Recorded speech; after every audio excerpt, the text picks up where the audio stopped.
Conference. We're talking this morning about the National Day of Prayer, which is carried for Sunday, May 17th. My name is Leslie Ann Johnson. It's good to have you as usual. And we have with us today the Honorable Emmeline Pierre, Minister for Education, Human Resource Development, Religious Affairs and Information, representing the government. We also have with us Reverend Silbert Prescott, the Chairman of the Conference of Churches in Grenada, and Pastor Devon Rashid, the President of the Alliance of Evangelical Churches. And as mentioned, we are speaking this morning about the National Day of Prayer, which is coming up on Sunday. Without any further ado, I will hand over to the Honorable Minister.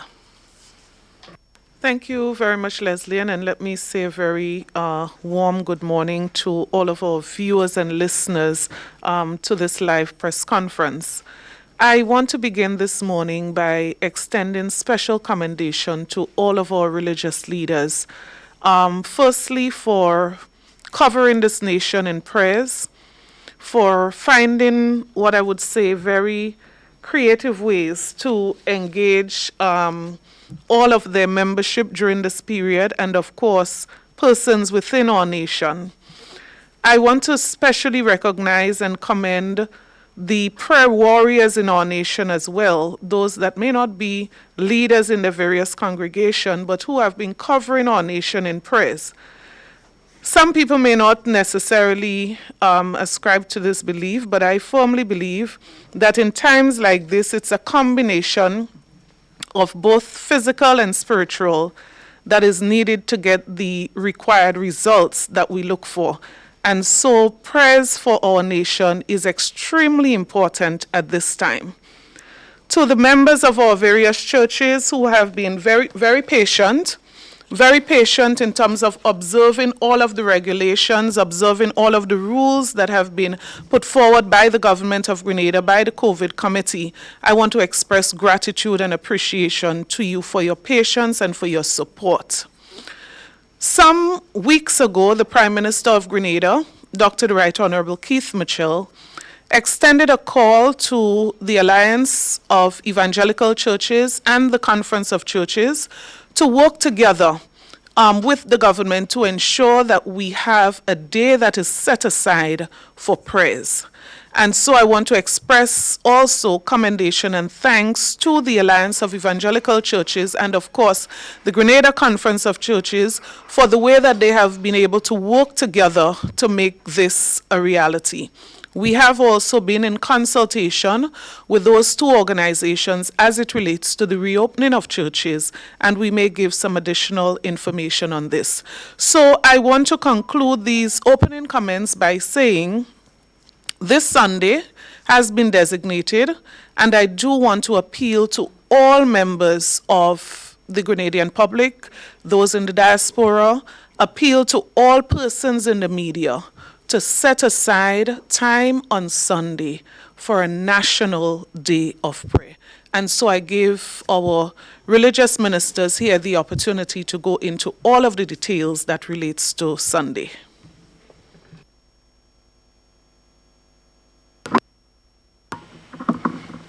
Thank you, Minister Pierre. I would like to first of all greet the general public and the listening public here in Grenada as we meet together in this fashion to share information and to invite generally the entire nation of Grenada to join with us as we lift up the nation in prayer.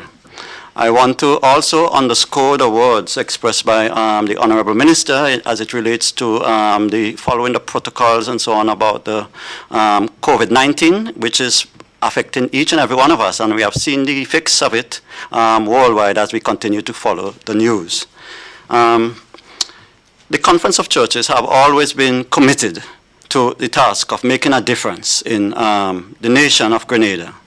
And this opportunity to share and to lift up the nation in prayer is something that we jumped at because we see it as a very wonderful opportunity for us and a meaningful way in which we can engage the nation and remind the nation that we are with you as we travel together through this very difficult and challenging period of our lives. I want to speak to now some of the activities as it relates to the National Day of Prayer. First of all, I want to say that the Day of Prayer is for everyone. It is an opportunity for all of Grenada to come together and pray together. we are coming together under the theme Grenada for All, which is testimony to the fact that we are hoping to embrace every Grenadian. The National Day of Prayer has three components. I would be speaking to the first one, and then Pastor Ashe will speak to the others. The first aspect of the National Day of Prayer includes what I would call prayer intervals. These prayer intervals are basically periods in which we will encourage the entire nation to pause from whatever activity that they are doing and to join us in prayer.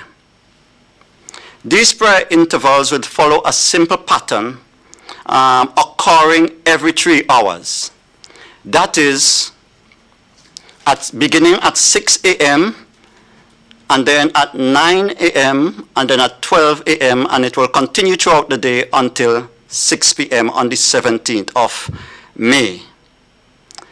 During these prayer pauses, a member of the Evangelical Alliance of Churches and the Conference of Churches in Grenada will respectively offer prayers for 3 minutes, which will be a total of 6 minutes. Some of the themes at these prayer pauses will be around the themes of adoration, confession, thanksgiving, intercession, and supplication. In order to give the entire nation an opportunity to benefit and to get involved, we have engaged we are engaging the media houses to help us to reach the nation. And so we are hoping that these prayer pauses or prayer moments will be broadcasted throughout the day. Some of the media houses have already indicated interest, and we are extending an invitation to the others to come on board to help us in this very worthy and important cause. Some of these media houses include the GBN Broadcasting, WeiFM, MTV, also some of the social media platforms, for example, Facebook pages. We have Mikey Live, GIS Facebook, the Evangelical Alliance Facebook page, and the GBN Facebook will also be broadcasting these prayer pauses. As I said before, this is an opportunity for the entire nation of Grenada to participate. Therefore, it is also an invitation for the faith-based organizations to get involved, if not in a main way by being involved in these prayer pauses, but by organizing their own prayer activities throughout the entire day. From the perspective of the Conference of Churches in Grenada, we have engaged all our churches and invited them to organize their own prayer activities to supplement these that we have planned officially.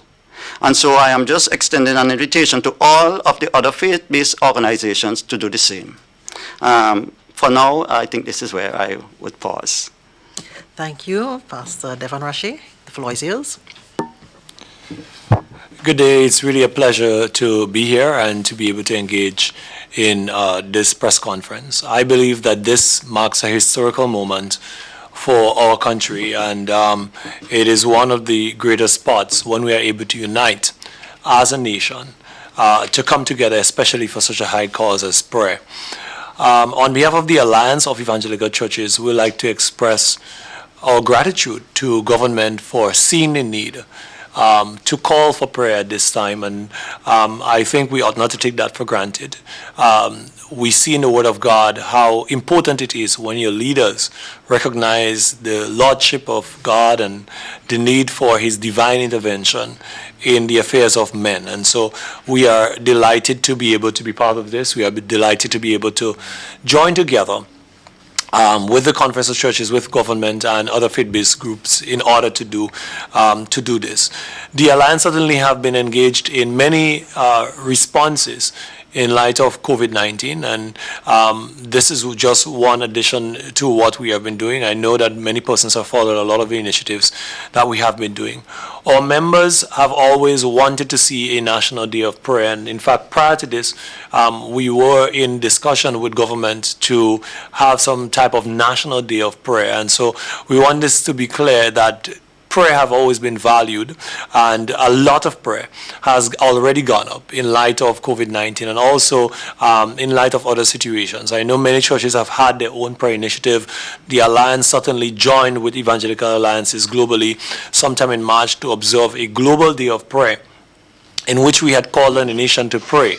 And so I do not think that prayer could ever be too much, and we are delighted again to be able to pray. Our member churches are very excited about this Sunday, and in fact, many churches have already indicated the activities that they have organized.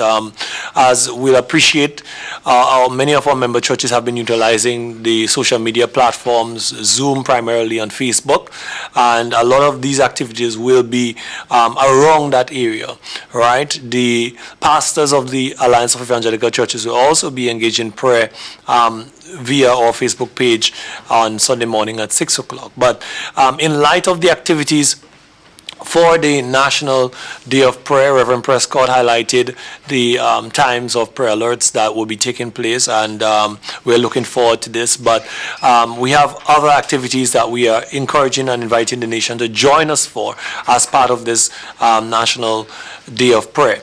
One such activity is our National Prayer Hour, a National Hour of Prayer. And this will be a virtual prayer hour that will bring together persons from various sectors of our society. We'll have representatives on this from the Parliament, we'll have representative from government, and we'll have representation from the opposition. We are happy that we are able to bring together those entities for this National Hour of Prayer. And in fact, we are happy that the nation will have the opportunity to participate in this on the various social media platforms, Facebook, and also will have the opportunity to participate by way of the television and other mainstream media. The National Hour of Prayer will see us praying from the Zoom platform for various, right, sectors of our society. We'll be praying with the RGPF, we'll be praying for frontline workers in the medical fraternity, we'll be praying for educators, and obviously we'll be praying for the different arms of government, right? And so we are looking forward to this, and we are encouraging the nation to tune in. This will happen at 4:30 p.m. on Sunday, and as was mentioned, we intend to utilize the GIS Facebook page and Mikey Live MTV Facebook page. We also will stream via HARDTALK and some of these other platforms for that press session, and I'm sure there are other media that will come on board. As was expressed, we have some media houses that have already expressed interest in being part of whatever we're doing for the National Day of Prayer, and all other media houses are encouraged and will love to have you on board. So we will also have our Prime Minister as part of this National Prayer Hour. The third event that we are having is an hour of praise, right? An hour of praise. I know when we did shout out to frontline workers, many persons were anticipating we'll have a time when we can really shout out to God. And now we have an hour of praise, and this has been in the works, and we would like, I know our nation is very excited about it. There are a lot of people who are gearing up.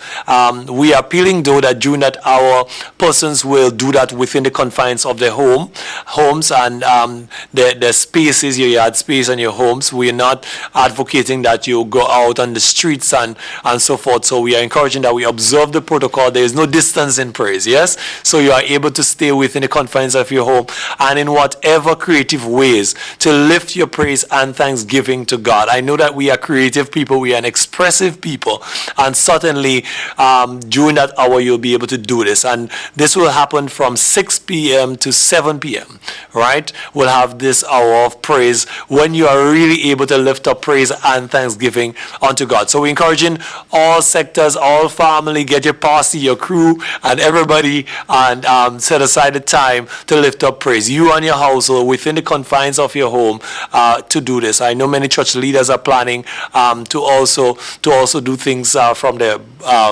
balconies and such like, So we are looking forward to this, and again, we are encouraging all churches to organize your own activities as part of the National Day of Prayer and other religious groupings. Everybody's invited, as was articulated by Reverend Prescott. This is a Grenada activity. This is a time for us to come together as a nation. This is not a time for us to separate. We come together, and a kingdom divided against itself cannot stand. So when we go into the face of God, there must be unity. And I believe as we unite in prayer, that God is going to answer. Thank you very much, Pastor Devon Rache. Colleagues, the floor is now open for questions. I'm sure you would have heard a lot. The floor is now open for questions.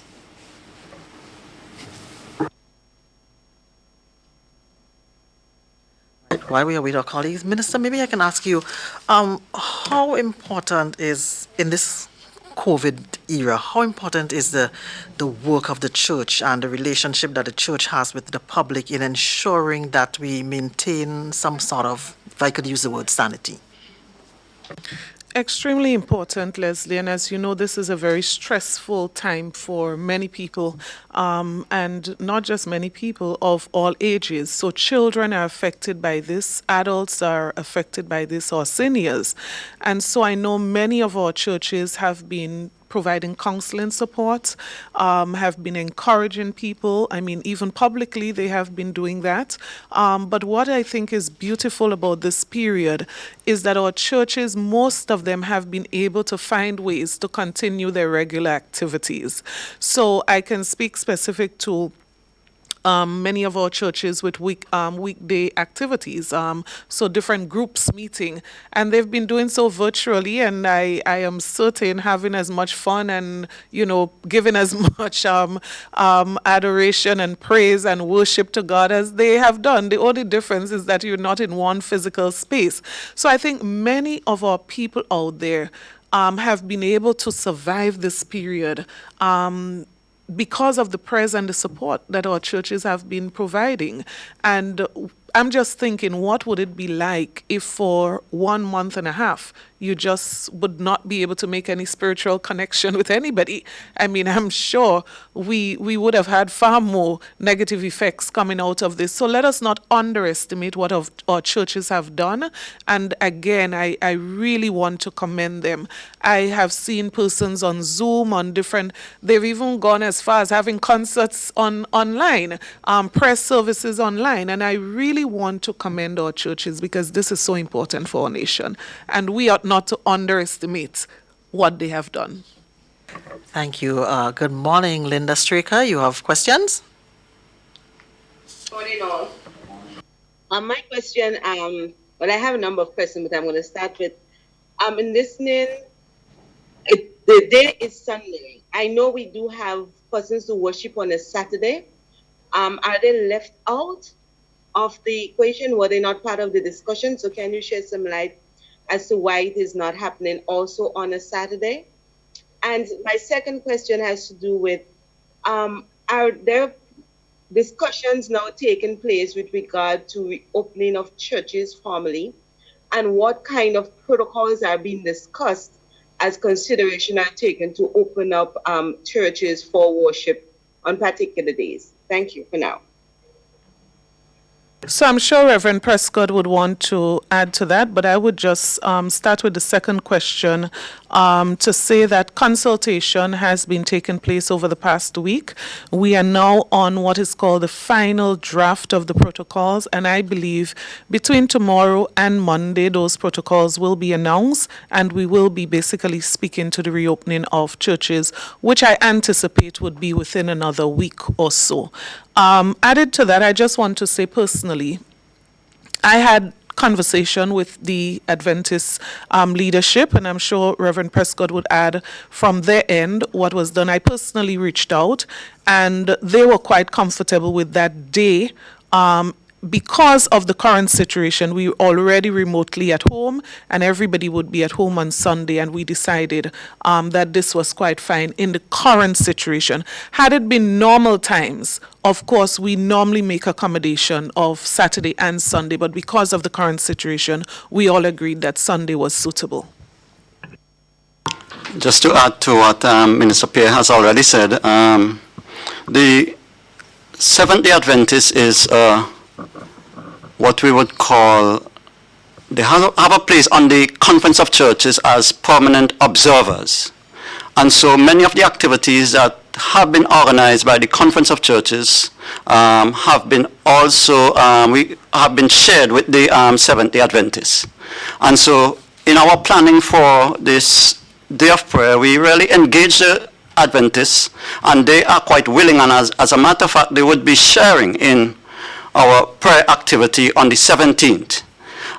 Just to extend a bit, I think prayer sometimes is not an activity that is limited. It's an activity that churches do every day. And so the Adventists, on their own worship day, I'm sure that they too will organize activities on that specific day, and prayer would be part of their regular worship experience, I mean, on the Saturday and the Sunday as well. Thank you. Rena Pierre, good morning. Go right ahead. Good morning. My question is, what sort of impact are you expecting due to the event? And would we be seeing different dominations, religious dominations within the 3 hours? I know you said every 3 hours we'll be having prayer. Would there be different religious denominations doing that? So let's say 6 o'clock you had Adventists, and 3 hours after you would have Anglican. Is this what we'll be seeing? Thanks for the question, Rena. And certainly this is a national prayer event, and it will engage wide platitudes of different denominations. In fact, as was mentioned by Reverend Prescott, we will be having each prayer alert representatives from both the conference and the Alliance of Evangelical Churches. Both organizations are made up of many denominations. The Alliance of Evangelical Churches have in excess of 20 denominations that are part of our membership, and based on what you'll be seeing in the prayer alert and also within the National Prayer Hour, you will find that every prayer alert, you will see persons from different denominations. And I can speak to also the representative from the conference who has been identified for the prayer alert. Every alert will have different persons from different denominations, and also you'll be seeing same during the prayer hour. So yes, to answer your question related to denominational representation, that is what it will look like. Regarding the impact that we're expecting, well, the impact of prayer certainly primarily is to be of a spiritual nature. Prayer is directed to God, and this is not an exercise that we're just doing to say that we have prayed. We really want our nation to take this serious, and one of the things that we are appealing to is for persons within the media, radio and television on the day of prayer to play content in keeping with the spirit of prayer, because this is a very serious exercise that we're engaging in. If you're home and you're going to be playing music, remember that Sunday is the National Day of Prayer, and be mindful of that within your content. We want to encourage this type of solemnness and recognition of the Lordship of Christ. And so we are saying that the impact must be one where our country really bow to the Lordship of God and pray on that day. And that is the type of impact primarily we're expecting. Also, I wanted to ask, you spoke about other activities. Does these activities go beyond the day of prayer? Should we see more of this happening and more activities happening? Well, there have been activities that have been happening prior to the day of prayer, and there will be activities after the day of prayer. But in terms of the activities that we have spoken about today, these activities are specific to the National Day of Prayer, right? So the prayer alerts will happen on the National Day of Prayer, but I know both the conference and the Alliance of Evangelical Churches have many initiatives that we have undertaken that pertains to prayer and also response to many of the needs that are out there. So yes, we'll see activities happening afterwards. And as I said, we have been doing many things before this. Thank you. Linda, are you there? You had some other questions you wanted to ask? Right, Linda seems to have disappeared. I think I'm. You're there. Go right ahead. Yes. My question is for the minister and probably the two other religious clergy. One of the regulations within the Emergency Power Act is the no hosting of weddings and funerals. Any of them in a position to say the amount of weddings that was probably cancelled, and whether or not now the minister can tell us if consideration of weddings is part of the protocol in reopening churches, or is it only just for worshiping? So maybe we want to talk about the data first. I don't know if we have been collecting that kind of data. To respond to the question in relation to weddings and funerals, as it relates to funerals, there have been special days assigned for funerals so far, which have been happening. Weddings, I'm not sure because we do not have any data such. I believe some of our member churches may have had to postpone some weddings. But as I said before, we don't have any kind of data to support that at this present time. With regards to the regulations and whether weddings would be included, yes, they would be included, but there would be serious restrictions on numbers. So you can expect that. I don't know, Linda, what you're planning.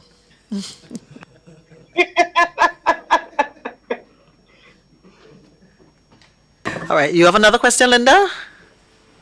Not for now. Okay. Minister, counselors within the community, I know we're talking about the reopening of churches and all that, but just to ensure that people at the community level, they're catered for, what are we doing in that aspect? Very good question. About a week ago, we announced that churches can open their offices specifically for counseling and other administrative functions. I don't think that word has gotten out there sufficiently, but I can say it's reflected again in the regulations that would be released within the next 48 hours or so. The churches, many of them have been using their offices to provide counseling, some on the phone, some, one-on-one visits. But I'm really, really happy that our people at the community level do have a place that they can go if there is need for urgent face-to-face counseling. Apart from all of the other services that government has been providing through Ministry of Social Development, which is generally by phone, but we do have the support of the churches to back that up at the community level, and we are indeed blessed to have those kind of services available in a time like this. Thank you, Minister. Anybody else with questions? Okay, we seem very quiet today, Rena. We seem very quiet today.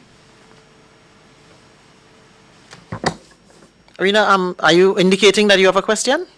Yes. Go ahead. My final question: could anyone tell me what are the financial impact relating to COVID-19 to the churches as it relates to financial issues and the operation? Rena, churches have not been able to meet physically, and for the most part, many of our churches do not have systems in place to collect offerings and so forth online. However, I know that in terms of financial impact, the mindset of our leadership of our churches have not so much been on the financial impact on the church. We have been more concerned about how our membership who attend these churches are doing in our communities. There are many persons who are in need at this time, and what we have been trying to do is to utilize resources that is available to the church to respond to those needs. So we have been working on delivering care packages, and I know that our member churches have done thousands of these packages in response to needs that are out there. We have also been focusing on trying to reach out to persons in very tangible ways, and I know sometimes people do not see it out there in public, and that is because of the nature of how the church functions. We do not necessarily publicize all of the efforts, but the Alliance of Evangelical Churches did hold meetings during this period with our membership to find out what churches are doing in response to the needs. And we have churches who have actually been given financial support to the members in this time, going into the bank and monies that have been saved, taking out from those funds and responding to the needs. So while, yes, churches have not been able to collect tithes and offering, we have been focus on responding to the needs of our membership. That is primary to us in this time. I think also churches are quite cognizant of the fact that many people have been affected financially as well, because of the unemployment situation in many places. There would be added pressure for individuals in terms of sustaining their own selves. And I think the focus of the church, while churches, to be honest, will have their own financial overheads to meet on a monthly basis, and I don't think we can really deny that. As Pastor Rush said, I think we really have to underscore the purpose of the church is to meet the needs of individuals within the community, and I think if we forget that, I think we would be really doing ourselves and the gospel an injustice. Great. I think Nancy Maguire has a question. Let me just see if I can get to it. Oh, she's asking to clarify the list, the groups of churches that will be participating in Sunday's activity.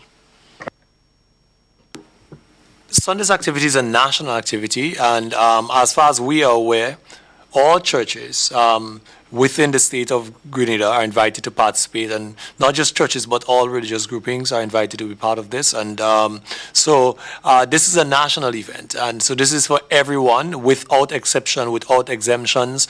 And if you are out there and you start a church today, you are also invited to be part of it. Every church, right, is certainly invited to be on board and be part of the National Day of Prayer, right? And if churches need information, you can reach out to either the Alliance of Evangelical Churches or the Grenada Conference of Churches. You can find Alliance on Facebook. You can message us there. There's also a tab that you can WhatsApp us directly, and you can email, I believe, the Conference of Churches, right? And so that you can receive the information.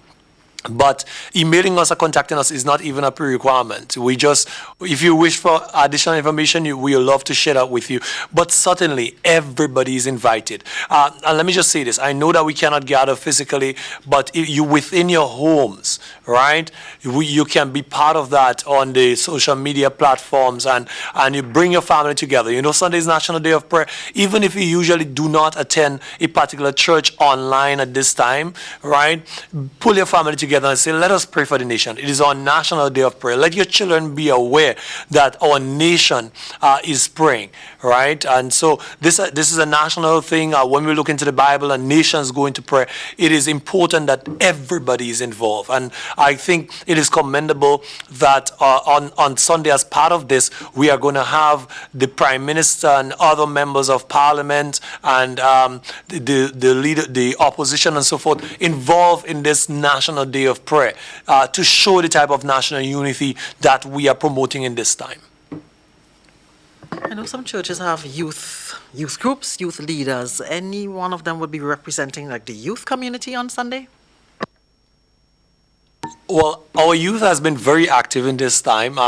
In fact, the Alliance have been having a series of concerts that have been happening on Fridays online, and I'm certain that the youth will be involved in organizing their prayer. They'll be having prayer activities taking place. I know many of them are using the Zoom and the Facebook platform to do this, and so yes, our youth will be very much involved and at the forefront of all of this. We understand our nation is majority youth, and certainly we expect their involvement. Just to add to Leslie, and the representative from education that would be praying will be a young person, a student. I think also we want to remind persons that there would be certain persons on the forefront of this activity, but that doesn't exclude those who, as we have said before, who are in their homes, who have churches, even not necessarily even other religious groups as well, would be invited to share in whatever way they feel comfortable doing so. Thanks. Thank you very much. Colleagues, anybody else? Arena, go right ahead. I wanted to ask, what other activities have the church been partaking in as it relates to their members? As it relates to the psychological issue, being home, dealing with this crisis. I can speak from the perspective of the Alliance, and I'm sure Reverend Prescott will speak about this from the conference perspective. But we have been privileged to have been in contact with the Ministry of Social Development and an initiative that they undertook relating to the psychosocial needs of our people at this time. And we find it to be a very commendable initiative. Our second Vice President, Bishop Esther Batiste, who is also a qualified nuthetic counselor, has been involved in that whole process. We have churches that have been engaged in counseling. We are thankful that church offices were permitted to be open in recent times, and persons have been utilizing the counseling services. Prior to that, pastors were able to give counseling and render pastoral care on virtual platforms. We also, as I mentioned, is responding to the tangible needs in a very active way, because we know that this is priority at this time. And I think a lot of what we do from the Alliance perspective is in line with this. We have done a series called Messages of Hope, where many of the church leaders recorded messages and sent out, and those were circulated. We also undertook to do Hope the Concert, right? And which was viewed by over 20,000 Grenadians. Yes, and on Facebook it was a live concert, and the idea of that concert was to utilize creative expressions, right, to bring across the message of hope and so forth. And as was mentioned earlier, the church has really been making full use of the social media and virtual platforms. In fact, I know some of our member churches do have days when there are counseling hotlines on Zoom, where you can just come in and have a Zoom counseling session with a pastor, with a counselor. There are churches who have been engaged in doing counseling actively online in a general sense. Yes, so there's a lot of different response mechanisms that have been implemented by the church, and I really feel that this is one of the benefits of COVID-19, in that it showed us as churches how we can make use of those platforms to expand what we are doing. And even while we are not able to meet physically, we have been able to engage even more persons than when we were able to meet physically. I would also like to add that from the Conference of Churches perspective, many of the churches have ongoing programs to support the needs of persons within the community. And so even though churches have not been meeting, churches have still been able to gather their care packages and distribute them to their members on a monthly basis. I can speak of that for my own particular church, and I know many of the other churches within the Conference of Churches have been doing the same. Many of the churches as well have been responding or relating to their own constituents, or members or parishioners, as we might call them, through the social media. As you have heard before, we have been having weekly services, other weekly activities, which includes prayer, Bible study, and so on. These activities have been happening, and I think what have really come home to me is the far-reaching impact that these activities have had, because for example, on some of our prayer activities, I have seen persons who I have not seen in church for some time. So the benefits of these kind of activities, it's very far-reaching. And I think as a church, I think it has opened the door and opened our eyes to a lot of ways in which we can really still find ways to function as a church and help to spread the gospel to persons. But even outside of the spiritual, I know of one church tonight having an online debate among the young people about the opening of the borders. Okay. So even outside of the spiritual activities, they have been engaging members in a wide range of areas, and which I think is so very healthy. And I really want to say that I do hope that whenever we open the doors and we're back in those buildings, that we remember that we do have a platform to reach people who may not want to come through those doors. I really do hope that the church doesn't abandon this excellent opportunity for outreach. Just want to quickly add that even this face mask that I'm wearing was made by a group in our church and provided to persons. Thanks. Yes, I do believe, Minister, that certainly we would see many churches expand the programs as it relates to social media. In fact, members of the Alliance of Evangelical Churches are currently having discussions as to how we can continue expanding what we do on social media and even become better at it, because we realize that there is a real great opportunity here to reach many unreached persons. And so I think this appeal from you will be well taken, and you will see a lot of things happening online. Yes, certainly. Colleagues, we're getting ready to wrap up. Rena, were you about to say something else before we wrap up? Yeah, unmute your mic. Okay. So my only question was understanding that this initiative is something that's related to praying for the country. Just to ask, has there any religious denomination not welcomed the initiative at any point? Not that we know of, and it would be very surprising if anybody resists prayer. So we believe that everybody will be welcoming of the initiative, and certainly everybody's welcome to be part of the initiative. And so if you know persons wish to be part, feel free to jump on board. This is about our country and God. You know, it is not about denomination. It is not about religion. It is even not about groupings, right? You don't have to feel like a very religious person even, right? You just need to open up your heart and really make this about God. And this is what we hope will happen on Sunday, that this will be something that we as a nation do for God, and we come together with this. And I want to just say that I know that oftentimes there are initiatives, it is easy to cherry pick and to find and stop issues and controversies. And I want to appeal to people within our public domain, that let this be a time when we can truly unite as a nation on the issue of prayer. Let us not find divisiveness in this. Let us not find anything that can, separate us in this. When we look at the spirit of Pentecost, we see a spirit of unity, a spirit of coming together for this one cause. And I believe that our prayer will have so much significance if God sees a country praying together, notwithstanding our religion, notwithstanding our creed or denomination, notwithstanding our political affiliations or whatever other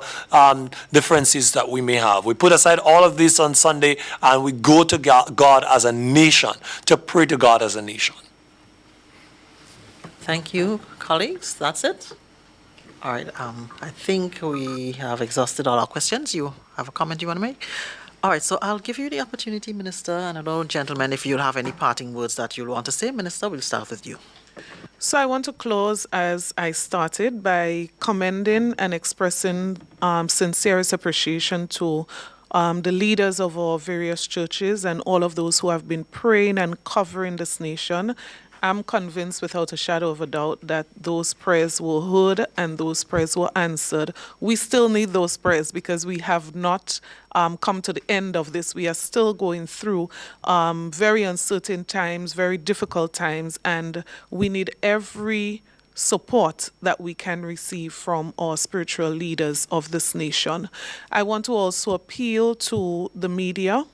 Whether it's social media, mainstream media, we appeal to everyone. I believe it would be very easy to reach the Conference of Churches, very easy to reach Alliance of Evangelical Churches, very easy to reach Ministry of Religious Affairs as to how you can get on board if you are not yet on board, because we want every single media house or platform to be on board. And I want to encourage to every Grenadian, whether you're at home, whether you're in the region, whether you're in the diaspora, wherever you are, this is a Grenadian thing. And I'm going to ask Reverend Prescott to repeat the theme when he ends, because this is all about Grenada, right? And I really want to encourage us to do three things on Sunday. One, that we follow the prayer alert. It starts at 6 a.m. and on those platforms, those radio and television stations, you will have someone praying. I urge you to follow and to participate. Then you have the hour of prayer. I want to encourage you to join the leaders of this nation as we pray for Grenada and we pray for all of our hopes, our aspirations, all of our concerns. We bring them together before God.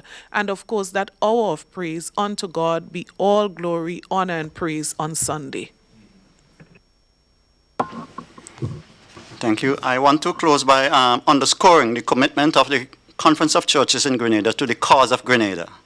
Whatever is in the national interest, we are quite willing and are always happy to join that cause with and to collaborate with many of the stakeholders who share that common cause. And it is to that I would want to say that this is also a wonderful opportunity for us to join with the Alliance of Churches, which have been, and also with the Ministry of Ecclesiastical Affairs, as we really share together in this very wonderful opportunity. I want to also say as well that many people might be asking that, or might be saying, or might be tempted to think that, we are praying and it is only when the bad things are happening that we come together and pray and then we go back to our same old ways. I think that kind of understanding of prayer, I think, is not what really and truly I think prayer is really all about. I think prayer is an opportunity for people, for us to draw near to God and for us to allow God's will to be engrafted in our will. So it's not necessarily we are coming together and bringing our shopping list to God, asking God to supply them. But I think we are coming to try to open ourselves to God in order that God will show us the way, as we seek to find ways to cope, as we seek to find ways to minister to people in situations like these. Thank you. Pastor Rashi? One of the scriptures that always comes to mind when I think about the matter of prayer is a scripture that says, if I be lifted up, I will draw men to me. And I really believe that if in this time we make this central about Christ, about lifting up God, about lifting up our nation to God, then God will draw us nearer to Him. And certainly as a nation, we need to be nearer to God. And this is my appeal to us even as I close. COVID-19 in my mind has been a wake-up call to all of us about the things that really matter, material things and the things that we take for granted oftentimes, sometimes are not the most important things to us. What becomes important is life, family, our relationship with God. We are here today. We do not know if we're going to be here tomorrow. And this is just the reality of life. And I want to appeal to our nation to let us utilize this time as a nation to draw closer to God. Let us reflect on our values as a people. And let us really be that nation that our pledge, our national motto, our anthem speaks about, our people who is ever conscious of God. And I'm sure if we remain conscious of God, then we will really aspire, we'll really build, we'll really advance as a people. It's really a privilege for the Alliance of Evangelical Churches to be part of this, and we are humbled by this opportunity. And again, high commendation to our national leaders for recognizing the need and value of prayer at this time. And it is good to be able to collaborate with the Grenada Conference of Churches on this. Thank you. Thank you very much. You forgot. Go right ahead. Just want to remind persons of the theme again. It is Grenada for God, and it is for each and every Grenadian. So we trust that each and every Grenadian will join us. Thank you. God bless. Grenada for God for each and every Grenadian? No, Grenada for God. Just Grenada for God. All right, great. Thank you so much, Minister and gentlemen. We have with us this morning the Honorable Emmeline Pear, Minister for Education, Human Resource Development, Religious Affairs and Information, and of course as well, Pastor Devon Rache, President of the Alliance of Evangelical Churches, and Reverend Silbert Prescott, Chairman of the Conference of Churches in Grenada, talking about the National Day of Prayer. It is a collaborative effort, and we're asking all of Grenada to please join us on Sunday. I'm Leslie Ann Johnson. Thank you so much for viewing. Have a great day, everybody.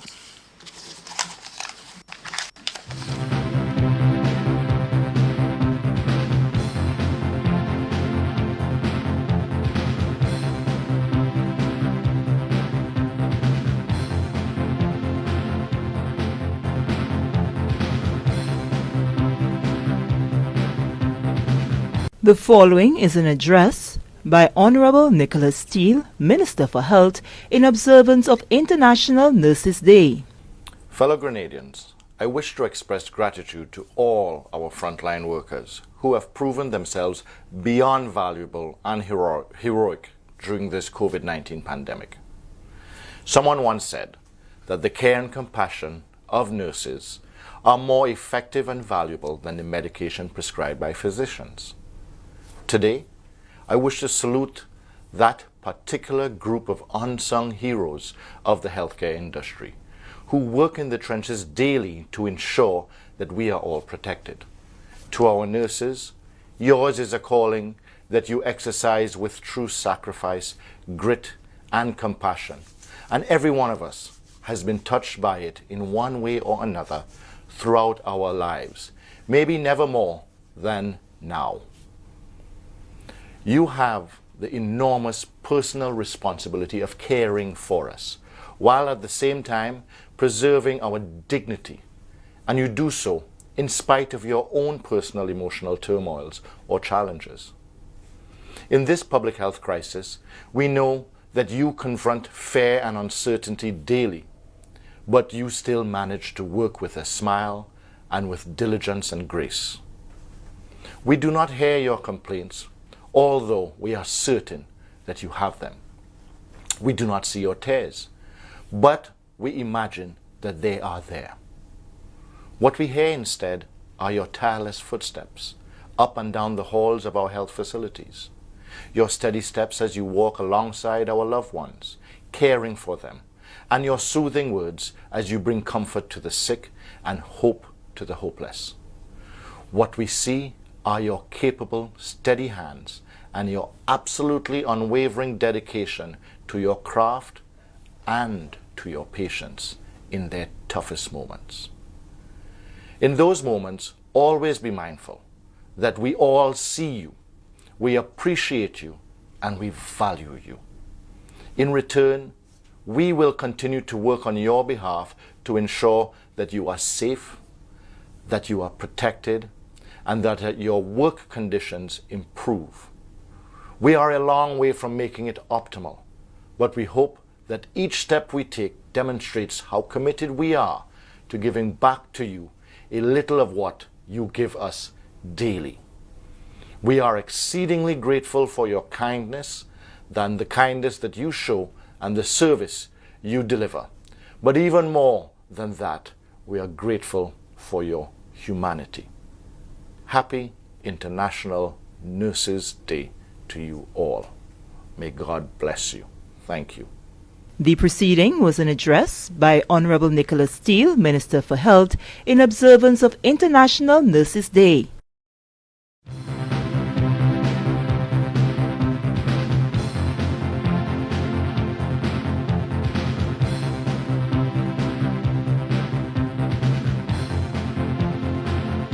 Stay up to date with all that's happening with the new national party, NNP. Send us a message via text or WhatsApp on 405-8683 with your name, email, and constituency. Stay in the know with NNP. Get updated.